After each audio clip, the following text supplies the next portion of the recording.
The shooting at a synagogue in California over the weekend is just the latest in a series of attacks at houses of worship here and abroad. These assaults have increased in recent years and are often tied to racism, bigotry, and outright hate crimes. Like school shootings, these incidents are raising profound questions about how to protect sacred spaces. This is our response, a full shul, packed. A rabbi's words of healing in the same synagogue where 2 days earlier gunshots rang out. The attack weighed heavy on the congregation's mind at a memorial service last night for Lori Kaye, the woman who died. We're at ground zero, the very place where an anti-Semitic terrorist came to tear us down. Attacks at houses of worship are not limited to or focused on just one religion. Bombings at churches and hotels in Sri Lanka on Easter left more than 250 people dead. A month before that, a gunman slaughtered 50 people at 2 mosques in Christchurch, New Zealand. There is no place in New Zealand for such acts of extreme and unprecedented violence. Tragically, these are the latest in a spate of assaults that have increased in recent years. In October, 11 people were gunned down by a white supremacist in a Pittsburgh synagogue. 25 people died in a shooting at a church in Sutherland Springs, Texas in 2017. In 2012, a gunman killed 6 at a Sikh temple in Oak Creek, Wisconsin, rattling faith leaders nationally. We've always had this, fear that there's some incident might happen, but we did not expect that this would be at this scale. Black churches in the U.S. have been frequent targets of racist attacks historically, particularly during the Jim Crow and civil rights eras. That included the 1963 bombing of the 16th Street Baptist Church in Birmingham, Alabama. 4 African-American girls were killed during church services. In 2015, a white supremacist murdered 9 parishioners at a historically black church in Charleston, South Carolina. Just a few weeks ago, 3 churches were set on fire in a single Louisiana parish in separate incidents. And we should note that the governor of Wisconsin visited that Sikh temple today as part of a special appreciation. This all comes amid a rise in hate crimes. Let's look at a range of voices about the targeting of religious sanctuaries. Ours is just a small sampling of leaders of faith around the country. Shakila Ahmad, the first female president of the Islamic Center of Greater Cincinnati. She's a founding member of the Muslim Jewish Advisory Council. It's a national group of business, political, and religious leaders. Rabbi Devorah Marcus is with Temple Emmanuel in San Diego, not far from the attack in Poway earlier this week. Ted Elmore is a pastor with the Southern Baptists of Texas Convention, and Bishop Eugene Sutton is the head of the Episcopal Diocese of Maryland. And we welcome all of you to the NewsHour. And unfortunately, under these circumstances, some of us, I think, can hardly believe that we're even having this conversation. So we really appreciate your joining us. I want to ask each one of you how all this is affecting you and your congregation. And I want to start with you, Rabbi Marcus, because you are located not far from where the attack took place just a few days ago. Thank you. Obviously, the events of Saturday have had a profound impact on the entire Jewish community globally, and especially in San Diego. Our Jewish community in San Diego is a close-knit one. I can't think of a single congregation where someone in the congregation didn't know Lori Kaye because of her profound involvement in acts of tikkun olam, that's the Jewish expression for repairing the world. She was a very active member of our Jewish community, really a tremendous representative of what makes our community wonderful and everything that we take pride in. So our congregants are both personally affected by the loss of a dear friend and are communally affected because our synagogues, our churches, our mosques, our places of worship, these should be safe space, and right now it does not feel safe at all. Ted Elmore, Pastor Elmore, what about you and what about your congregation there? Judy, we look at this with a great deal of sadness. In fact, we have prayed for the congregation in California as well as in Pittsburgh and other places. I myself worked with Sutherland Springs, and there were actually 26 that were slain in that shooting. And it is a profound evil that has come upon us. And it's evidence of a broken world and certainly broken lives that perpetrate these crimes. Shakila Ahmad in Cincinnati. Of course, the Muslim faith has been affected in its own way.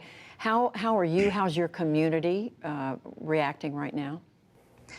You know, I think people are trying to be very strong. They should be really focusing on, you know, spiritually getting ready for the month of Ramadan, which begins next week. But the horrific incidents that have taken place in San Diego, in Sri Lanka, obviously Christchurch, New Zealand, have, you know, really been heavy on people's hearts. At the same time, we really have had to step back and reassess as to how it is that we can provide a safe community, and then how it is that we can, you know, be in prayer and in spirit with others who are hurting because of this profound and deep hatred which is being manifested in outright acts of violence against innocent people. And I want to talk to all of you in just a moment about how you're responding to it. But Bishop Sutton, what about you? And it is, I mean, we are reminded that even when these incidents happen far away, thousands of miles, not even in this country,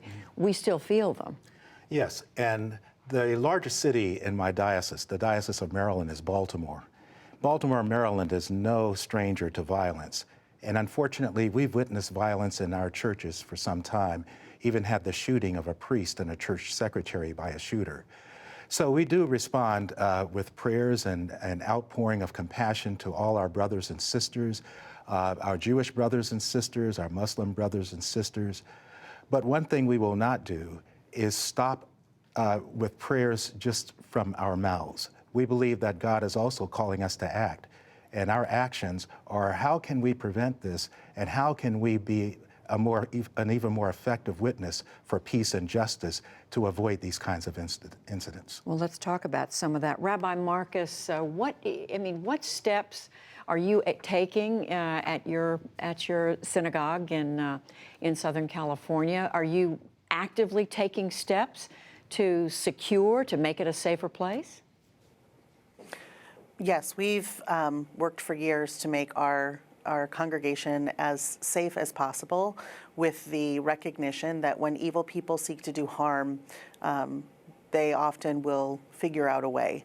So for us in the Jewish community, this profound rise of anti-Semitism that we have witnessed, because it has been a profound rise, has been going on for several years now.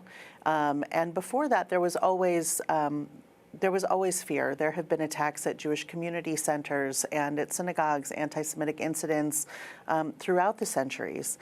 Typically and historically, America has been a safe place, but especially in the last few years, as we've seen this profound uptick in anti-Semitic incidents nationally and internationally, we've worked very proactively. We have a robust security committee that works with our local law enforcement and FBI office to ensure that we are creating as comprehensive a security plan as possible, to be as proactive as possible. We don't want to wait until something bad happens. We want to prevent something bad from happening if we can. Ted Elmore, what about in your community in Texas? I mean, are you going so far as to make sure there are armed guards around the church? That is a local church decision, but many local churches do have armed guards. Now, the church where I pastor, First Baptist Franklin, Texas, we do have a security team that is made up of ex-law enforcement. Some are now law enforcement. And so our security begins on the parking lot. We have cameras, we have monitors, and our men walk around. Doors are locked after, for example, in Baptist Life, we have Sunday school. So we always have security in the children's area, but when a certain room is used and that segment of the building is used, we lock those doors. So we watch for the strange and for the unknown. I've just written a piece called Instant Preparation and Recovery. We sent to 2,600 churches that helps them to make prayer as a first response and seeking the protection of God, but yet being prudent and wise in looking at how we can safely prepare in case one of these events were to occur. Shakila Ahmad, what about in Cincinnati at the mosques you are involved with? I mean, what sort of security precautions have you had to take? Well, you know, I think sadly, even though we were always very cognizant, we've really had to step up a number of ways to, you know, secure and help people feel comfortable when they come in to really connect with their Creator. And so one thing we've had to do is really increase actually hiring off-duty police officers in order to be on site with police cruisers. We've had to beef up the security team, as one of my other colleagues mentioned, and provide them training in order to be vigilant and to be able to, you know, be eyes and ears when other 1,000 people are focused on their worship. We've enhanced our cameras across the campus, put in a perimeter fence. But I will tell you is that we are constantly seeking ways in order to be able to, whether it's, you know, potential security grants or collaboration with the Jewish community and our other faith leaders, to know how it is that we can really allow people to come to these holy places of worship and be safe and feel secure. And Bishop Sutton, what about you? What about in Baltimore, in Maryland? How are churches staying safe? Well, our churches are going to take all reasonable precautions and safety measures as reasonable and as spiritually helpful. Here's what I mean. We're not going to become armed camps. We're not going to be fortresses. We're not going to meet violence with violence. This is something that goes to the core of our faith. In this nation of ours, one of the things that sadly that we export are our values of being wedded to violence and our attachments to guns and bombs and implements of violence as a way to stop violence. We have to end that cycle. The one that we hold to in our faith is Jesus of Nazareth. And he eschewed violence, and he did with his followers as well. Martin Luther King took up those ethics of his, and also such people as Gandhi and the Dalai Lama.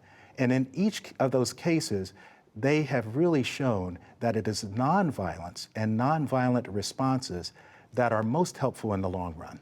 Rabbi Marcus, this message of not resorting to guns, to tools of violence, weapons of violence, even to in self-defense, is, I'm sure, a conversation you had, you know, in your own community. How did you resolve that? We had a long conversation amongst our leadership about whether or not to move to a level of security that includes now armed guards. In the end, we made that choice to move to armed guards for a number of different reasons. One, as was demonstrated at Chabad, first of all, it decreases the appearance of being a soft target, and people who come in to do these attacks often flee immediately when they are confronted with other people who are armed and trained. So we didn't do this because we glorify violence or we celebrate guns. We're very much not in favor of a violent culture. We made the transition to switch to armed guards because we felt that it was the best way to keep everyone in our community safe. And in just the few minutes we have left, I want to ask Ted Elmore about this. Well, I do agree with the bishop that we worship Jesus of Nazareth, but I also agree with the rabbi. It is my responsibility and our responsibility as leaders in the faith community to protect our flock from the wolves. And there's no greater wolf than an assassin. And so we take prudent measures to protect our children, to protect our elderly, praying every moment that those measures of neutralizing a shooter never have to happen. But when you have looked into the faces of people who have lost 26, almost half of the room that particular day, and you hug them and you walk with them for a year, you realize that we have to take appropriate measures. Do you want to comment? Especially for my brothers and sisters in the Jewish faith and the Muslim faith. Yes, armed guards, I understand that. Not armed worshipers. We can't have our places of sacred, holy spaces be armed camps. That goes against everything that our values are about. Because we firmly believe that it's when we put our trust in God, that is best in the long run. And again, that's the genius of the civil rights movement as well. Well, and I know this is something every congregation is wrestling with on its own. Finally, Shakila Ahmad, the Muslim Center, Islamic Center of Cincinnati. How did you come down on this question?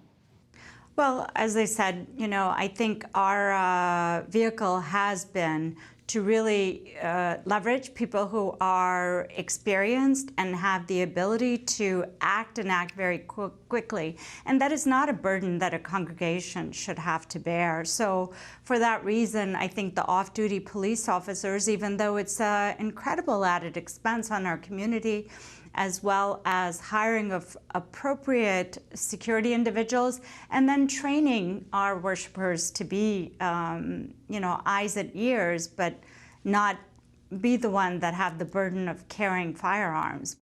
Such a difficult conversation. Thank you all for joining us. Shakila Ahmad, Rabbi Devorah Marcus, Ted Elmore, and Bishop Eugene Sutton. Thank you. Thank you. Thank you for the opportunity Thank you to very speak. much.